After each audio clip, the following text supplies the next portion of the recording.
ఒకటి కాదు రెండు కాదు ఏకంగా 10 కోట్ల రూపాయలు విలువైన సర్కార్ భూమిపై పారిశ్రామికవేత్త కన్నుపడింది. దీంతో బంజారాహిల్స్ రోడ్ నెంబర్ 2లోని ఉన్న ప్రభుత్వ పార్క్ స్థలాన్ని ఆపనంగా ఆక్రమించేందుకు 300 గజాలలో మట్టి నింపి చదును చేసేశాడు పారిశ్రామికవేత్త Sridhar Babu.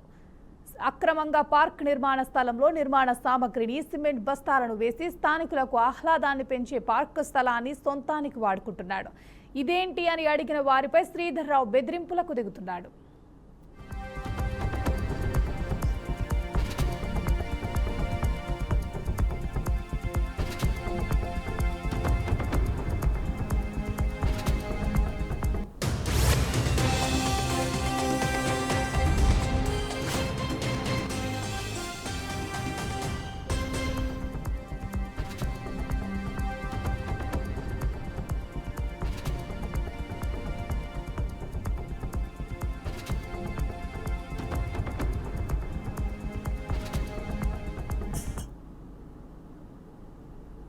Banjara Hills road number 2లోని షాంగ్రిల్లా plaza వెనకాల ఉండే సుభాష్ కుమార్ లహోరీ లేఅవుట్లో సుమారు ఎకరం విస్తీర్ణంలో జీహెచ్ఎంసీ ట్రీ పార్క్ ఉంది.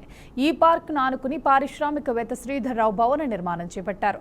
ఏడాది నుంచి ఈ నిర్మాణ పనులు కొనసాగుతూనే ఉన్నాయి. అయితే భవనానికి దక్షిణ వైపున సుమారు 3 ఎకరాల ఖాళీ ప్రభుత్వ స్థలం ఉండటంతో శ్రీధర్ రావు 300 గజాల స్థలంలో మట్టిని నింపి చదును చేసి స్థలాన్ని ఆక్రమించి షెడ్ల నిర్మాణం, శాశ్వత నిర్మాణాలు చేపట్టాడు. దీంతో పారిశ్రామికవేత్త శ్రీధర్ రావు అక్రమాలపై ఫిర్యాదులు అందుకున్న షేక్పేట రెవెన్యూ అధికారులు కూల్చివేతలు చేపట్టారు.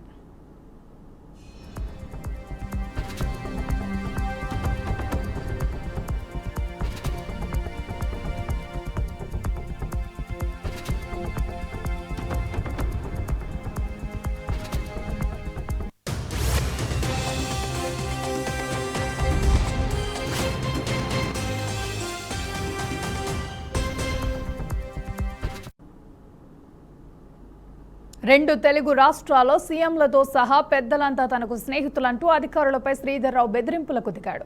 దీంతో శ్రీధర్ రావుపై ప్రభుత్వ స్థలం ఆక్రమించారంటూ తహసీల్దార్ అనితారెడ్డి జూబ్లీహిల్స్ పోలీసులకు ఫిర్యాదు చేయడంతో కేసు నమోదు చేశారు. అయితే శ్రీధర్ బాబు అక్రమాలపై స్థానికులు మండిపడుతున్నారు.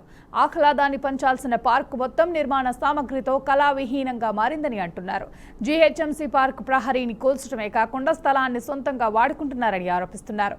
10 కోట్ల విలువైన స్థలాన్ని ఆక్రమిస్తున్న శ్రీధర్ రావుపై వెంటనే చర్యలు తీసుకోవాలని స్థానికులు డిమాండ్ చేస్తున్నారు.